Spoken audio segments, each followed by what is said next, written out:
And on the ground at Randolph Air Force Base, families make sacrifices. The area is amazing. It's rich in history, but Leilani Hamilton says her historical household is putting her family in danger. Mold is the biggest concern. The family of 4 moved in more than 5 years ago. This is what happens when it rains. And we've got chipping and it's coming apart, mold in her room. Mold, water damage, and cracks tatter the home. And my husband put his hand on the wall to prop himself up to get up, and his hand went through the wall. Forcing her to take action. I have to mop my ceilings and my walls just to get rid of stuff.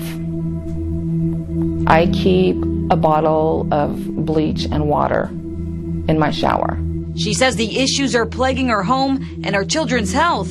Since living here, my daughter now has severe asthma. At one point, she was taking 3 daily inhalers twice a day, 2-3 different oral medications just for all the symptoms. I had a rescue inhaler at all times. Currently, she's having to take allergy shots every month. Exposure to dust like this, she says, is creating a toxic environment.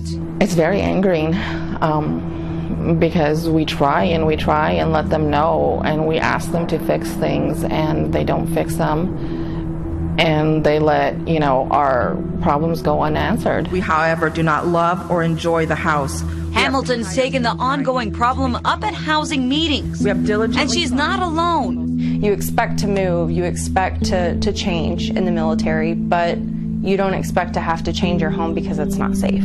The last 3 years, Cassandra Wolf has documented issue after issue. Like the sink clog, this was... Plumbing problems, rain leaking into her home, ants in her son's room. There were so many that they were biting him. He has scars. And mold. It was everywhere. It was growing into the wall. It was growing out through the vent. All the mold that was inside there, they just painted over it. Fixed them. Both mothers say they've asked Hump Military Communities, the property management company, for mold testing. Nick Reed, their environmentalist, I asked him, are you guys going to do mold testing? He said, no, Hunt's not going to. A former family who lived on base documented the company denying a mold test. We would never do it. It's not our policy to do it. Adding that it may be a possibility under special circumstances. It's why these families opted for a store-bought mold test. The result? 3 different molds were detected in Hamilton's daughter's room. Rampant mold growth, and it comes down. In Wolf's home, the test found mold that posed a threat to her son. One of the molds that we found on our report was Penicillium aspergillus, and that's his #1 allergy. Similar complaints have been filed throughout Joint Base San Antonio. We're helping the families one by one resolve the issues, either through a legal assistance we've provided to the families. That's been a plus that we've learned through this process, where they have an attorney that's assigned to them if they take that offer, and that attorney works directly with Hunt Housing to resolve the differences that haven't been resolved in the past. Randolph Air Force Base signed a 50-year contract with Hunt, the biggest military housing company in the country, managing 49 installations nationwide, 6 in Texas, and 1 in San Antonio. We reached out to Hunt for comment, but they only released a statement. We have been working closely with several families on an individual basis to remedy concerns identified at the meeting. In instances where it was necessary for Hunt to visit the home, understanding that some projects may require a few days to be completed, we have offered temporary lodging at no charge to families impacted by those instances. I could go on for hours about the lack of care or civility displayed by Hunt, but I won't. The families say they've exhausted their options, and while some work is being ramped up, it's moving slowly. Why not just move? You've been here for 5 years. The problems have been consistent and persistent. Hostage. If we were to move off base, we'd have to apply for transfer, student transfer, and the chances of her being accepted as a transfer student are very, very slim. Hamilton and Wolf's daughters are both autistic, and they fear losing out on a good education for their daughters if they leave. It's a difficult choice they're left with as their husbands continue to serve and protect our country. And how are they supposed to do that when they know that we're sick and that we're fighting the battle here at home? It's just too much. More than 800 people were tested throughout Joint Base San Antonio for lead, including Hamilton's son. We're told by medical officials the results show levels that do not pose a health hazard. As for these families, they tell me they're scheduled this week to have work done in their homes and hope it's more than a Band-Aid fix. Reporting from Randolph Air Force Base, Addie Guajardo, KENS 5 Eyewitness News. The internet. It offers a wealth of information at your fingertips. So let's find out if we can find any dirt on you. Plenty, I'm sure. We dug into two popular websites that offer free background reports, Family Tree Now and Fast People Search. So we're going to have you put in your first name, your last name, and the city. Okay. It's all information you can gather from a simple introduction. And search records? Yes. Okay. Javier has called San Antonio home for about 6 years, but his life spans from coast to coast. Family tree. As we found out in just a matter of seconds. Well, it has my birthday, birth year, and my age. That's just the beginning. Oh, no way. The quick search reveals family members, My mom, my dad, and my brother George. previous relationships, Oh, no way. Are you kidding me? What else are you seeing? So you have all of my partners. and both recent and past addresses. Is this where you're living currently? Yes. Oh, my goodness. I was 19 when I went to 255 English Place, Basking Ridge, New Jersey.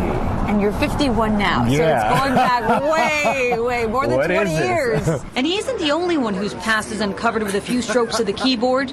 Oh man, Tell me if you see anybody that's familiar. all of them. Sister, brother, dad. It's a little scary. Fast People Search even found information he didn't realize was public. I never put this address on anything. Is that any recent phone numbers? Yeah. We repeated the process. Each name revealed a series of details. So my husband's ex-wife's husband is even listed here, which is a little frightening. It's where I've lived. It's where my husband's taught, where my husband's lived. Some information dates back decades. My childhood home. But you can't believe everything you find online. Some of these are incorrect. And when a direct hit didn't come up for volunteers on Family Tree Now, we switched to Fast People Search. What are you seeing? That's me. I work for the government, so that's not a good thing with terrorism and everything going on right now. But who's really safe from these websites? Well, you won't really know until you search your name. Both websites claim to have billions of records on file, ranging from marriage certificates to death certificates and court records that include felony charges. Family Tree Now promises to help you put together your family, while Fast People Search says they'll help you track down frauds in your life.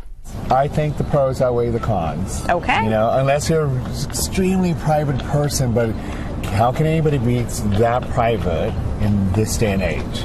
Because all our information is out there. I think it's important to know your history and where you came from, so you may have lost touch with somebody and now you have their current address, so that could be helpful. I think a disadvantage to this is that it could open the doors for, I think, possible scams. Yeah, that's right? very scary. Yeah. I figured this information was out there somewhere, but it's a little weird. You can't know the consequences of a highly complicated system like this. When I was a detective, I used to use websites that were similar to this as a source of information. And while he's aware of these websites, he was shocked to find himself A significant amount. Information about relatives and old roommates from 20 or 30 years ago. I agree, it's rather disturbing. For some, it may seem like harmless information, but he says for a perpetrator, it could provide key details to execute a breach. We've all heard of the romance scams or grandma, I got arrested sort of scams.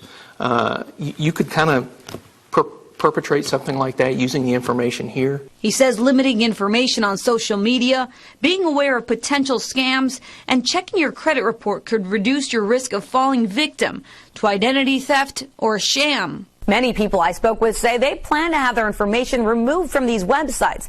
But as I found out, it's no quick task. You have to submit to have your records removed from each website individually, and who knows how many websites like this are out there.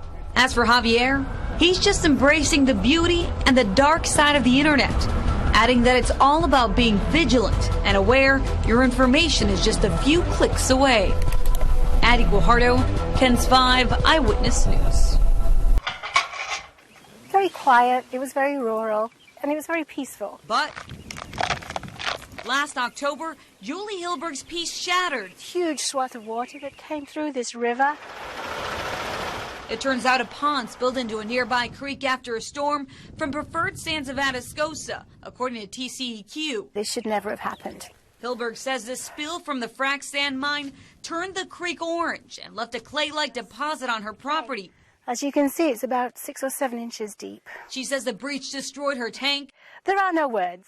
Killed her fish and caused thousands of dollars in damage. Water came from the north, came right across, killed about a third to a quarter of the grass alien to our property. We really don't know what is in the water that our cattle, our horses, and the wildlife drinks. This is a kid's playground.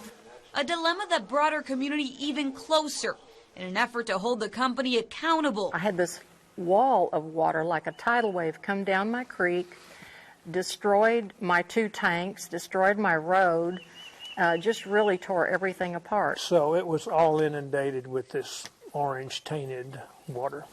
This is all on our property. Neighbors say their questions went unanswered. The place where I used to have a road to be able to get through to get to the back of my property. Raising concerns about the orange water. Maybe some carcinogenic materials being in there, and we can't seem to have anybody that knows about what's in the water tell us what's in the water. This again, you can see the red water as it's overflowed. Neighbors filed complaints with TCEQ, sparking an investigation. Investigators confirmed a pond breach at Preferred Sands of Atascosa last year in August and October, and also found several violations, including outdated inspections and records, and failing to report the spill of potentially hazardous water. The company claims the chemicals used at the plant are non-hazardous. It's really mud is what it is. You know, like I said, we were washing the sand and the impurities out of the sand, and really what's left over is the mud. Jackson Weiss with Signal Peak Silica says this year the company bought out Preferred Sands of Atascosa, and they're promising change. This is one of our bordering neighbors. This tank is gorgeous, right? I mean, this is how it's supposed to look. During our investigation, Signal Peak Silica says they collected soil samples from properties affected for testing. The company released the results to KENS 5 in the following statement. As expected, none of the soil samples indicate a threat to human health or the environment, and the soils are not a hazardous waste. What about fixing the property? Who's taking care of that expense? We will take care of that expense. That'll come out of our pocket. We've actually spoken with several neighbors and actually put a plan in place to make sure that their property is restored to its original condition and do other things. It's just a good neighbor. The neighbors here were clear. They're not against the companies. They just want transparency. We breathe the air, we drink the water, and we all need to work together to make this a better community for all of us. Neighbors tell me Signal Peak Silica did begin some work on Hilberg's property. And I'm told by a spokesperson with that company that contractors are meeting with landowners affected by that spill this week to determine repairs needed. In the studio, Addie Guajardo, KENS 5 Eyewitness News.